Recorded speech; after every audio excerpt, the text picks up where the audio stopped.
እሺ አዲሴ ለዛሬ ውይይት ፈቃደኛ ስለሆንሽ በጣም ነው የማመሰግነው። አንተንም አመሰግናለሁ። ለዛሬው ውይይት እኔም ደስ ብሎኛል። ቀጥታ ወደ ጥያቄ ልግባ። እሺ ቀጥታ ወደ ጥያቄ ግባ። ለመስማት ዝግጁ ነኝ። ብዙ ጀማሪ ዩቲዩበሮች ቪው ለማግኘት ብዙ ይታገላሉ። አንቺ እነዚህ ጀማሪ ዩቲዩብ መጀመሪያ ምን ላይ ነው ፎከስ ማድረግ ያለባቸው? ትኩረት ቢያደርጉ የሚሻለው ምን ላይ ነው ብለሽ ታስቢያለሽ? እስኪ አብራሪላቸው። ለጀማሪ ዩቲዩበሮች ጠቃሚ ምክሮችን መስጠት በጣም ደስ ይለኛል።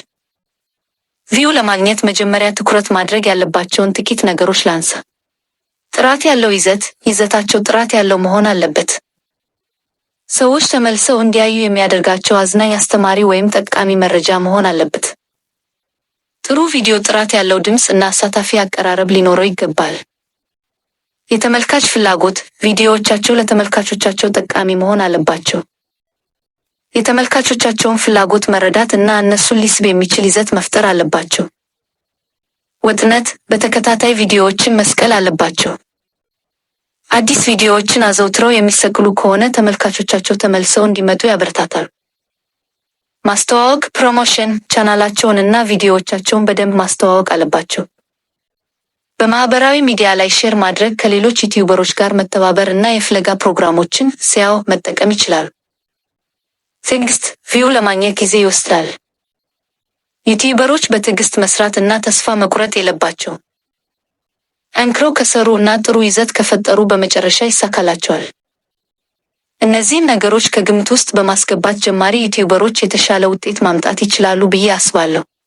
ዋው፣ የሚገርም ሀሳብ ነው። ስለ ይዘት፣ ስለ ተመልካች ፍላጎት አንስተሻል። ጀማሪ ዩቲዩበሮች ምን አይነት ቪዲዮዎችን ቢሰሩ ነው የተሻለ እይታ ሊያገኙ የሚችሉት? ምን አይነት ቪዲዮዎችን ይስሩ? በጣም ጥሩ ጥያቄ ነው። ጀማሪ ዩቲዩበሮች ብዙ እይታ ሊያገኙባቸው የሚችሉ የቪዲዮ አይነቶች የሚከተሉት ናቸው ብዬ አስባለሁ። እንዴት ማድረግ ሃውቶ ቪዲዮዎች፣ ሰዎች አንድን ነገር እንዴት ማድረግ እንደሚችሉ የሚያስተምሩ ቪዲዮዎች በጣም ተወዳጅ ናቸው። ለምሳሌ ምግብ ማብሰል፣ ፀጉርን መንስዳዊንግ ወይም የኮምፒውተር ችግርን እንዴት መፍታት እንደሚቻል የሚያሳዩ ቪዲዮዎችን መስራት ይቻላል። የግምገማ ቪዲዮዎች ፌቢዮ ጌዲዮስ፣ ስለ ምርቶች ወይም አገልግሎቶች ግምገማ መስጠትም ተመልካቾችን ይስባል። በተለይ ሰዎች ለመግዛት እያሰቡ ስላለው ነገር መረጃ ለማግኘት ሲፈልጉ እነዚህ ቪዲዮዎች በጣም ጠቃሚ ናቸው። ቭሎግስ፣ የህይወት ዘይቤ ቪዲዮዎች፣ የዕለት ተዕለት ህይወታቸውን የሚያሳዩ ቪዲዮዎችን መስራትም ተመልካቾችን ሊስብ ይችላል። ይሁን እንጂ እነዚህ ቪዲዮዎች አዝናኝ ወይም ትኩረት የሚስቡ መሆን አለባቸው። የኮሜዲ ቪዲዮዎች፣ ሰዎችን የሚያዝናኑ ቪዲዮዎች ሁልጊዜም ተወዳጅ ናቸው። ቀልዶችን፣ ስኪቶችን፣ ስፎይድስ ወይም አስቂኝ ታሪኮችን ማካተት ይቻላል። የቃለ መጠይቅ ቪዲዮዎች፣ ከሚታወቁ ሰዎች ጋር ቃለ መጠይቅ ማድረግም ተመልካቾችን ይስባል። በተለይ ቃለ መጠይቁ ስለ አንድ ትኩስ ርዕሰ ጉዳይ የሚያተኩር ከሆነ ብዙ ሰዎች ሊያዩት ይችላሉ። የሙዚቃ ቪዲዮዎች፣ የሙዚቃ ችሎታ ካለዎት የሙዚቃ ቪዲዮዎችን መስራት ይችላሉ። የራስዎን ዘፈኖች ወይም የሌሎችን ዘፈኖች ሽፋን ካቨር ሶንግስ መስራት ይችላሉ። ከላይ የተዘረዘሩት ሐሳቦች እንደ ምሳሌ የሚጠቀሱ ናቸው። ዋናው ነገር የራስዎን ልዩ ችሎታ እና የተመልካቾችን ፍላጎት መረዳት ነው። በጣም ደስ የሚል ማብራሪያ ነው። በጣም ነው የማመሰግነው። ሌላው ጥያቄ ደግሞ መሰለሽ፣ ጀማሪ ዩቲዩበሮች ብዙ ጊዜ ይጀምሩትና ከተወሰነ ጊዜ በኋላ ያቋርጡታል። ምክንያቱም ስትራግል ማድረግ እነዚህን ነገሮች መቋቋም ምናምን አይችሉም እና ምን ያክል ጊዜ ነው የሚፈጀው? ዩቲዩብ ላይ አንድ ዩቲዩበር ለመሆን ምን ያክል ጊዜ ነው ቢፈጅበት? እሺ፣ አንተ እንዳልከው አዲስ ዩቲዩበሮች ዩቲዩብ ላይ ስኬታማ ለመሆን ጊዜ ይወስድባቸዋል። ምን ያህል ጊዜ ይወስዳል የሚለውን በትክክል ለመናገር ከባድ ነው። ምክንያቱም በብዙ ነገሮች ላይ የተመሰረተ ነው። ለምሳሌ የቪዲዮዎቹ ጥራት፣ ጥሩ ጥራት ያላቸው ቪዲዮዎች ብዙ ተመልካቾችን ይስባሉ። የይዘቱ አይነት፣ ሰዎች የሚፈልጉትን ይዘት ማቅረብ ተመልካቾችን ለመሳብ ይረዳል። የማስተዋወቅ ስራ፣ ቻናልህን በደንብ ማስተዋወቅ በጣም አስፈላጊ ነው። ትዕግስት፣ ዩቲዩብ ላይ ስኬታማ ለመሆን ጊዜ ይወስዳል፣ ስለዚህ በትዕግስት መስራት ያስፈልጋል። ብዙ ዩቲዩበሮች ስኬታማ ለመሆን ከ1 እስከ 2 ዓመት ወይም ከዚያ በላይ እንደፈጀባቸው ይናገራሉ። ዋናው ነገር ግን መሞከርህን አለማቆም እና ከስህተቶች መማር ነው። እሺ አዲስ ኤአይ በጣም ነው የማመሰግነው። ብዙ ማብራሪያ ሰጥተሽኛል። ጀማሪ ዩቲዩበሮች እንደናንተ አይነት ኤአይዎች በጣም ብዙ ኤአይ ቱሎች አሉና ምንድን ነው ለጀማሪ ዩቲዩበሮች ሊጠቅሙ የሚችሉት ብለሽ ታስቢያለሽ? እስኪ አብራሪልኝ።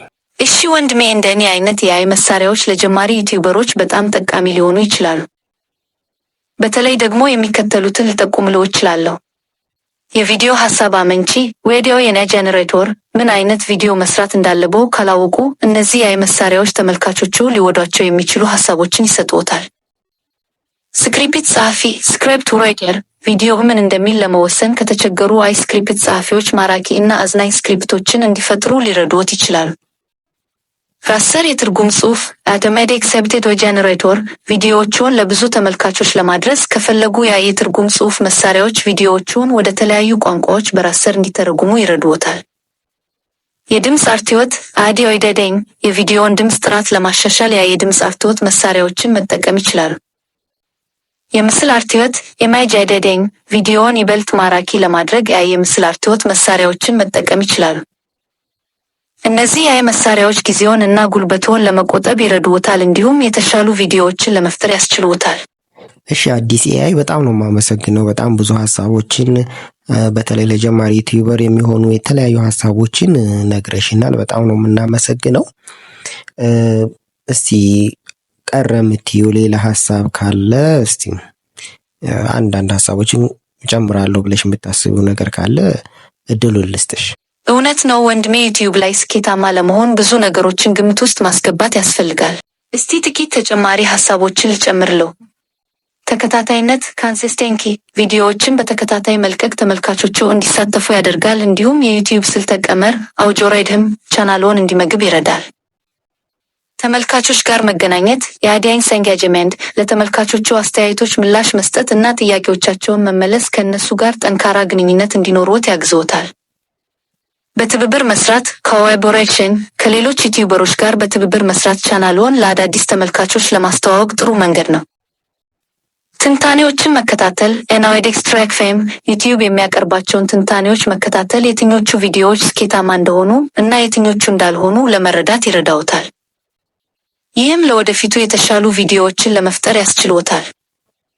አዳዲስ ነገሮችን መሞከር ኤክስፔሪሜንቴሽን። አዳዲስ የቪዲዮ ቅርጸቶችን፣ የርዕስ ሀሳቦችን እና የአርትዖት ስልቶችን መሞከር ተመልካቾችዎን እንዲስቡ ያደርጋል።